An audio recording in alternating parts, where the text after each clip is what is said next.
قسم کی حمد و ثنا کبریائیاں بڑائیاں اللہ خالق کائنات کی ذات اقدس کے لیے خاص۔ درود و سلام امام الانبیاء، امام کائنات، سید الکونین، سید البشر، امام الانبیاء احمد مجتبی محمد مصطفیٰ صلی اللہ علیہ وسلم کی ذات اقدس کے لیے خاص۔ ہر قسم کی حمد و ثنا اور درود و سلام کے بعد سامعین محترم، سیرت النبی صلی اللہ علیہ وسلم کے حوالہ سے ہماری گفتگو جاری و ساری تھی۔ اصحاب الصفہ کا تذکرہ ہوا، پھر اس کے بعد اب ایک بہت ہی عظیم الشان معرکہ، سب سے پہلا اسلام کا معرکہ پیش آیا کہ جس کو غزوہ بدر کے نام سے یاد کیا جاتا ہے۔ یقیناً یہ رسول اللہ صلی اللہ علیہ وسلم کی سیرت کا بہت ہی اہم ترین پہلو ہے کہ اسلام آغاز میں ابھی کتنا کمزور ہے۔ چند مسلمان، سینکڑوں کی تعداد میں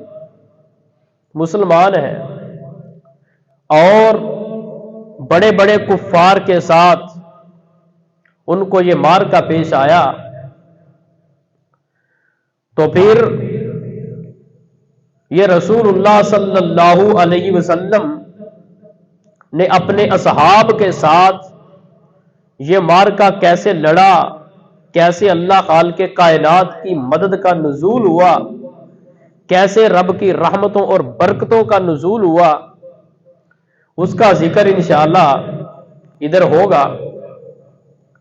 تو یہ واقعہ بدر پیش آیا کس وجہ سے، شروع سے تھوڑا سا اس کا پس منظر میں آپ حضرات کے سامنے رکھنا چاہتا ہوں کہ ایک مرتبہ ابو سفیان، جو بعد میں صحابی رسول بن گئے تھے رضی اللہ تعالیٰ عنہ،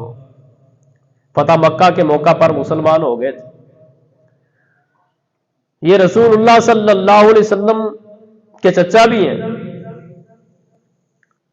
ابھی یہ کفر کی حالت میں تھے، تو انہوں نے مسلمانوں کا مال، مسلمانوں کی دولت، جو مسلمان وہاں مکہ میں چھوڑ کر کے مدینہ میں آ گئے تھے، اس مال کو جمع کیا، اس کے ساتھ تجارت کی، ملک شام گئے، وہاں پر پیسہ کمایا، مال و دولت کما کر کے واپس مکہ کی طرف جا رہے تھے، تو یہ راستہ جو شام سے مکہ کی طرف جاتا تھا مدینہ سے ہو کر کے جاتا تھا۔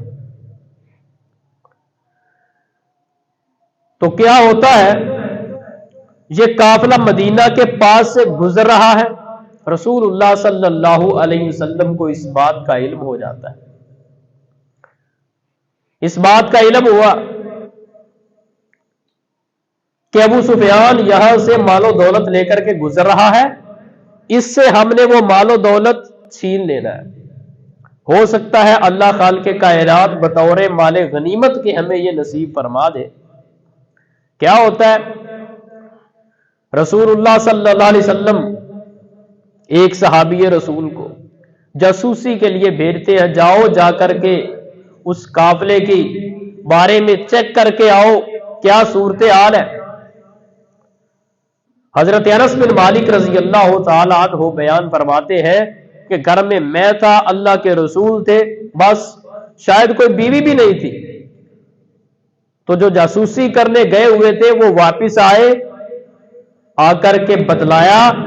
تو رسول اللہ صلی اللہ علیہ وسلم نے فرمایا، اعلان کیا صحابہ کرام میں کہ جس کے پاس سواری موجود ہے وہ ہمارے ساتھ جا کر کے ابو سفیان کا جو قافلہ ہے اس کو لوٹنے کے لیے نکلے۔ کچھ صحابہ کرام نے عرض کی، اللہ کے رسول ہماری سواریاں مدینے کے باہر ہیں، چل رہی ہیں، ہم وہاں سے لے آئے۔ رسول اللہ صلی اللہ علیہ وسلم نے اجازت نہیں دی، جو موجود ہے بس وہی جائیں گے، جن کی سواریاں حاضر ہیں بس وہی جائیں گے۔ یہ ایک حکمت عملی تھی. نکلتے ہیں، ابو سفیان کو بھی خطرہ تھا کہ کہیں مسلمان ہم پہ حملہ نہ کر دے، کیونکہ جو چور ہوتا ہے اس کو ٹینشن تو ہوتی ہے. اس وقت مسلمانوں کا ہی مال لوٹا ہوا تھا، اب انہی کو خطرہ تھا کفار کو کہ کہیں ہمارا یہ مال مسلمان واپس ہم سے چھین نہ لے. جب یہ خطرہ پڑا، اس نے بھی اپنے علاقے کے ارد گرد اپنے جاسوس چھوڑے اور معلومات لی، حالات واقعات سے مکمل طور پر آگاہ ہوا. تو اس کو پتا چلا کہ محمد صلی اللہ علیہ وسلم اپنے اصحاب کے ساتھ اس کے قافلے پر حملہ کرنے کے لیے آ رہے ہیں. جب اس کو یہ خبر ملتی ہے تو ایک بندہ زمزم نامی، وہ اس کو ابو سفیان یہ لیٹر لکھ کر کے، خط لکھ کر کے دیتا ہے کہ جا کر کے اعلان کر دے مکہ میں کہ تمہارا قافلہ مسلمانوں نے لوٹ لیا ہے، جا کر کے اپنا قافلہ بچا لو. اور دوسری طرف ابو سفیان نے اپنی